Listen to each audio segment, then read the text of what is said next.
जय श्री ओम नमः सिद्धेभ्य नमो अरिहंताणं नमो सिद्धाणं नमो आयर्याणं नमो वज्रायाणं नमो लोहे सव्वसाहुणं मंगलं भगवान् वीरो मंगलं गौतमो गणी मंगलं कुन्दकुन्दार्यो जैनधर्मोऽस्तु मंगलं सर्वमङ्गलमाङ्गल्यं सर्वकल्याणकारकं प्रधानं सर्वधर्माणां जैनं जयतु शासनं जैनं जयतु शासनं जैनं जयतु शासनम। आचार्य वादीप सिंह सूरी द्वारा विरचित छत्र चूड़ामणि की वांछना हम लोग कर रहे हैं, जिसमें उपकथ अपनी 5वें लंब में 10 उपकथाएं अपनी पूरी हो चुकी है। 10वीं उपकथा का लास्ट श्लोक जो श्लोक नंबर 41 था वो हम लोगों ने कल पढ़ा। तो उसका बैकग्राउंड ऐसा है कि जीवनधर कुमार जो हैं उस यक्षेंद्र के वहाँ से धर्म अपने तीर्थ यात्रा वगैरह करने के लिए अनुमति लेकर निकल गए। उसके अनंतर उन्होंने जंगल में एक आग लगी हुई देखी जहाँ पर हाथी बहुत जल रहे थे, तो उनको बचाने का उनको भाव आया, और जैसे ही भाव आया उसी समय वहाँ पर बहुत मूसलाधार वर्षा हुई। उस वर्षा से अग्नि शांत हो गई और सभी हाथियों की रक्षा हो गई।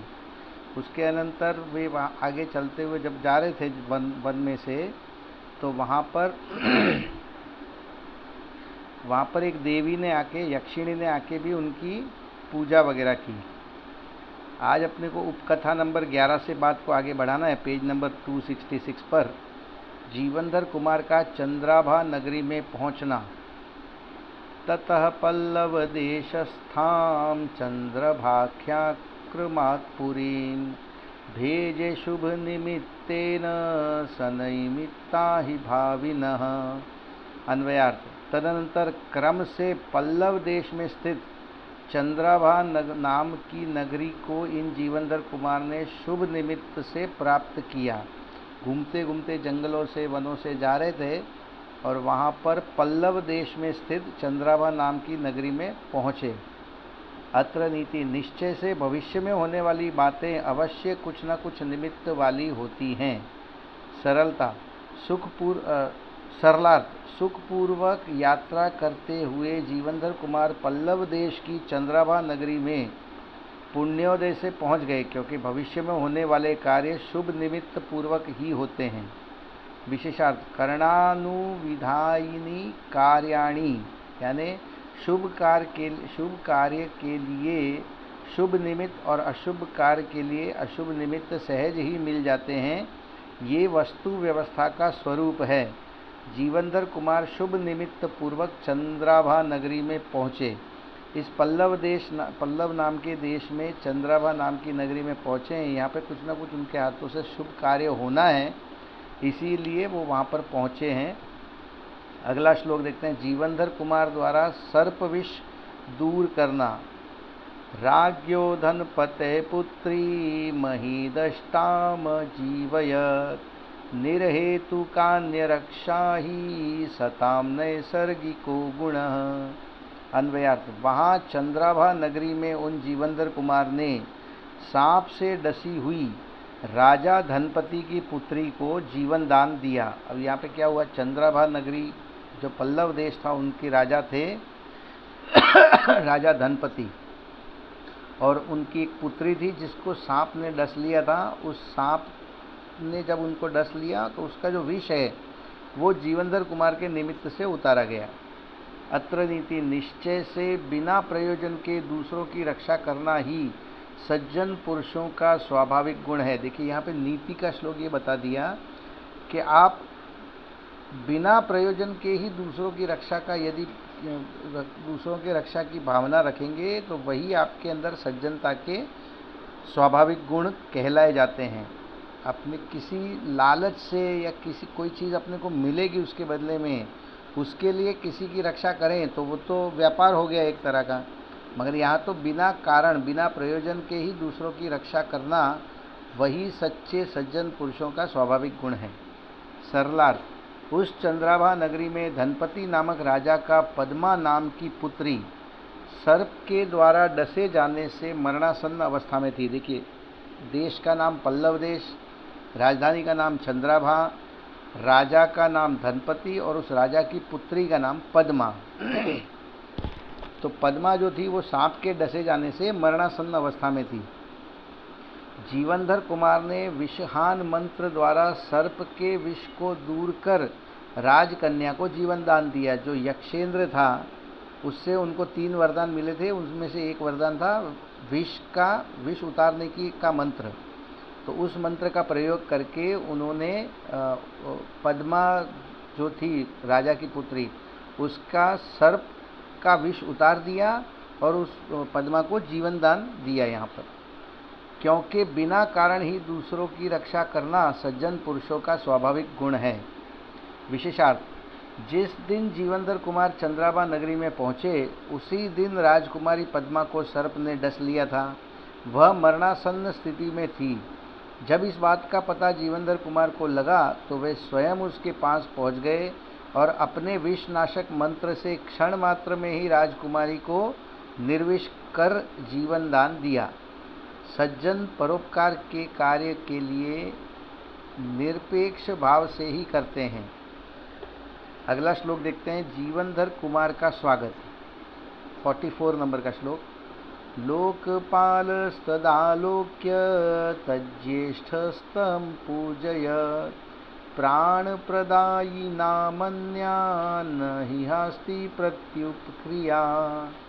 अन्वयार्थ, उस पुत्री के बड़े भाई लोकपाल ने यह देखकर जीवनधर कुमार की पूजा की।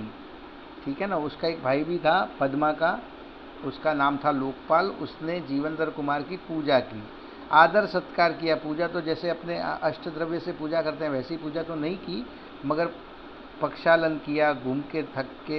घूमते घूमते आ रहे थे तो उनको उच्च आसन पर विराजमान किया, उनका आदर सत्कार किया, उसी को यहाँ पर पूजा की, ऐसा कहा गया है। अत्र नीति, निश्चय से प्राणों को बचाने वाले पुरुषों का पूजा को छोड़कर दूसरा प्रत्युपकार नहीं है। देखिए, उसके बहन के प्राणों की रक्षा की, वो तो एकदम मरणासन्न थी, सारी कोशिशें विफल हुई होगी और जीवनधर कुमार की कोशिश जो है वो सफल हुई, तभी उसको उतना अहोभाव आया लोकपाल को कि इसने मेरी बहन के प्राणों की रक्षा की है, इसीलिए उसकी पूजा की जीवनधर कुमार की। और यहाँ पे नीति का श्लोक ये बता दिया कि प्राणों को बचाने वाले पुरुषों का पूजा को छोड़कर दूसरा प्रत्युपकार नहीं है। क्या प्रत्युपकार करेंगे आप उनका? जिसने आपके प्राणों की रक्षा की उसका क्या प्रत्युपकार आप कर सकते हैं? पूजा को छोड़कर और कोई दूसरा प्रत्युपकार नहीं है। सरलार्थ, अपनी बहन पद्मा को जीवनधर कुमार ने विष रहित किया है, यह जानकर राजकुमारी के बड़े भाई लोकपाल ने जीवनधर कुमार का हार्दिक स्वागत सत्कार किया। क्योंकि जीवन दान देने वाले महापुरुषों का हार्दिक सत्कार के अतिरिक्त अन्य बाह्य द्रव्यों से प्रत्युपकार हो ही नहीं सकता। आप बाहर से उसको कितना पैसा दोगे?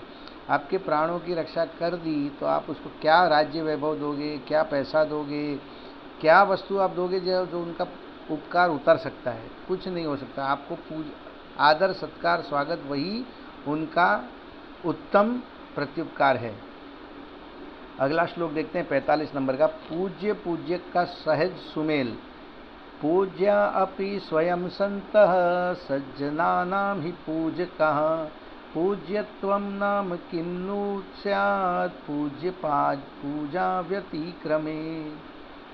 अन्वयार्थ, निश्चय से स्वयं पूजे जाते हुए भी सज्जन पुरुषों के पूजक होते हैं, क्योंकि पूज्य पुरुषों की पूजा का उल्लंघन करने पर उनमें पूज्यपना कैसे रह सकता है? नहीं रह सकता है। क्या बता रहे हैं? सरलार्थ देखते हैं हम लोग। स्वयं दूसरों से पूज्य होने पर, पूजनीय होने पर भी सज्जन पुरुष अन्य सज्जन पुरुषों के पूजक होते हैं। क्या कहा? जीवनधर कुमार का एग्जाम्पल से यहाँ पे ये बता दिया कि स्वयं तो पूजनीय है, मगर स्वयं दूसरों से पूजनीय होने पर भी ऐसा नहीं कि भगवान के जैसे बैठ जाएंगे। वे स्वयं भी जो पूजनीय हैं, वे सज्जन व्यक्ति, सज्जन पुरुष जो हैं, वे स्वयं भी अन्य सज्जन पुरुषों के पूजक होते हैं। वो भी उनका आदर सत्कार करते हैं। जैसे सामने आदर सत्कार मिलता है वैसा ही आदर सत्कार सामने वाले का भी करते हैं। क्योंकि पूज्य पुरुषों की पूजा का उल्लंघन होने पर पूज्यपना भी कायम नहीं रह सकता। देखिए क्या हुआ, जो अपना आदर सत्कार कर रहा है, जो अपने को इतने अहोभाव से विराजमान कर रहा है, अपने को बुला रहा है, अपने का अहोभाव कर रहा है, तो उसका भी पूज्यपना होता है और उस पूज्यपने का उल्लंघन नहीं कर सकते। आप ऐसे नहीं कर सकते कि अरे ये तो मेरा नौकर है, ये तो इसको तो मेरी पूजा करनी ही चाहिए, वैसा नहीं हो सकता। अगर ऐसा करेंगे तो पूज्य पुरुषों की पूजा का उल्लंघन होने पर पूज्यपना भी कायम नहीं रह सकता। विशेषार्थ, यद्यपि महापुरुष अपने से छोटे सामान्य पुरुषों से सहज ही अतिशय रीति से पूजनीय होते हैं, फिर भी वे महापुरुष अपने से बड़ों का आदर सत्कार या बहुमान करते ही रहते हैं। यदि वे इस नियम को भंग करके उनका सम्मान नहीं करेंगे तो वे स्वयं पूज्यपने को प्राप्त नहीं होंगे। अतः इसी नियम को सार्थक करते हुए राजकुमार लोकपाल ने जीवनधर कुमार का अत्यंत आदर सत्कार किया। अगला श्लोक देखते हैं, श्लोक नंबर 46। बुद्धिमानों की नम्रता फलदायक। प्राज्ञेषु प्रहितावश्यामात्मा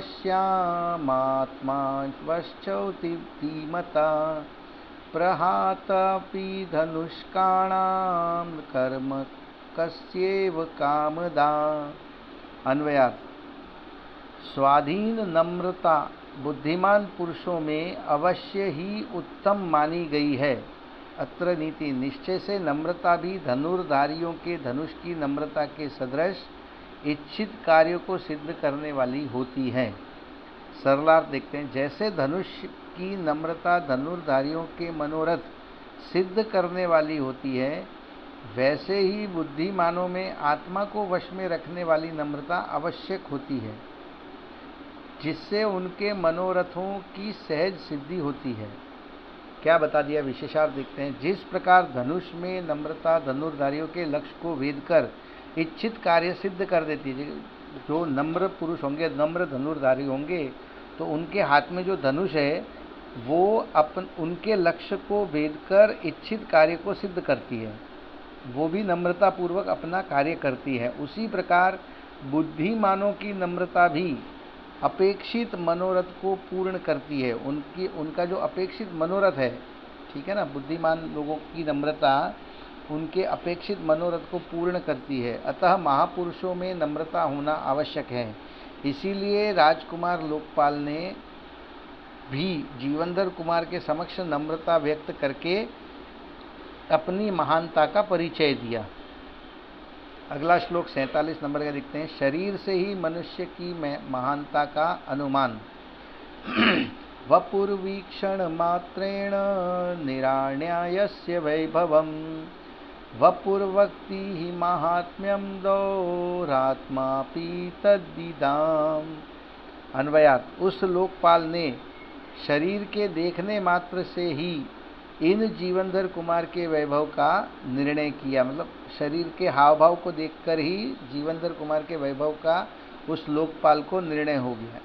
अत्र नीति, निश्चय से शरीर के लक्षणों को जानने वाले पुरुषों के सामने सज्जनता और दुर्जनता कह देता है। ठीक है।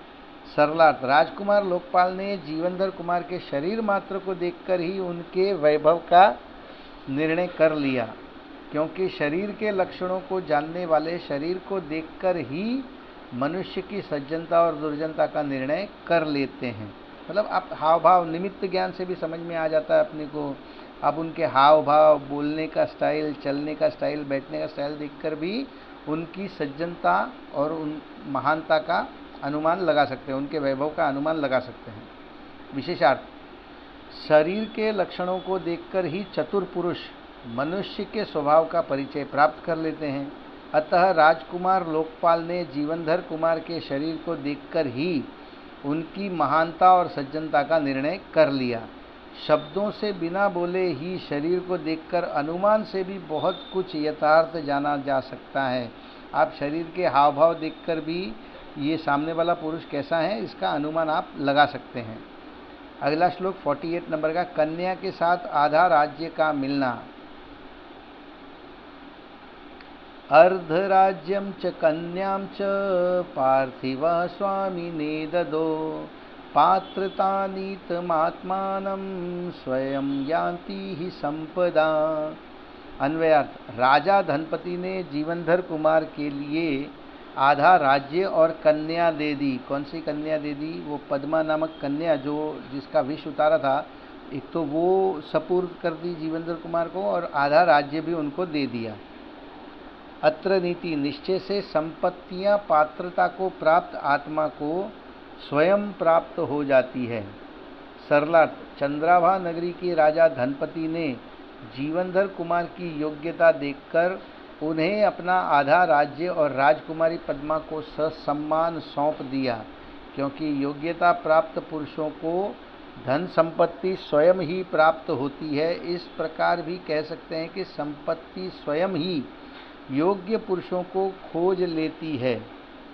ये क्या हुआ, यहाँ पे कहानी आगे बढ़ रही है ऐसी कि राजा लोकपाल ने जीवनधर कुमार की योग्यता को देखकर, उनकी महानता को देखकर, उनके बेटे लोकपाल ने भी शरीर को देखकर जो उनकी सज्जनता निहारी, उससे वो लोग उनसे प्रभावित हुए जीवनधर कुमार से, और उन्होंने अपनी पद्मा नामक कन्या और अपना आधा राज्य जीवनधर कुमार को ससम्मान सौंप दिया।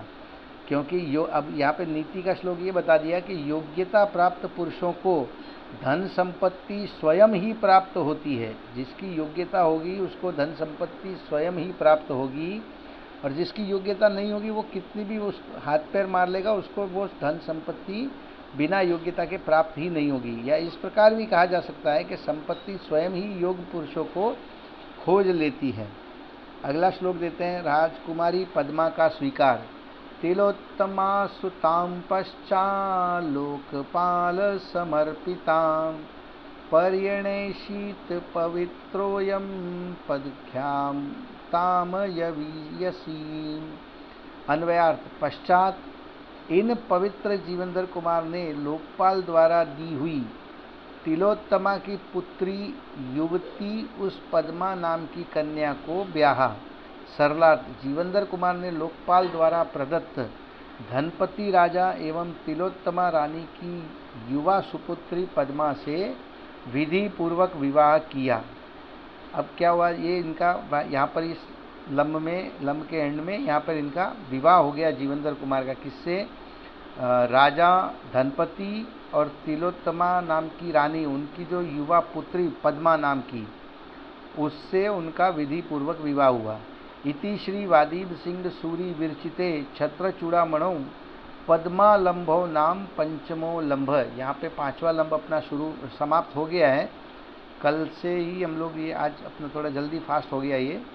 अब हम आगे का श्लोक जो छठवां लंब है इसको कल पढ़ेंगे। अभी जिनवाणी स्तुति। हे जिनवाणी भारती तो हे जपूं दिन रैन, जो तेरी शरणाग्रहे सो पावे सुख चैन। जाओ वाणी के ज्ञान ते सूझे लोकालोक, सो वाणी मस्तक नमो सदा देत हूँ ढोक, सदा देत हूँ ढोक, सदा देत हूँ ढोक। बोलिए जिनवाणी मात की जय हो।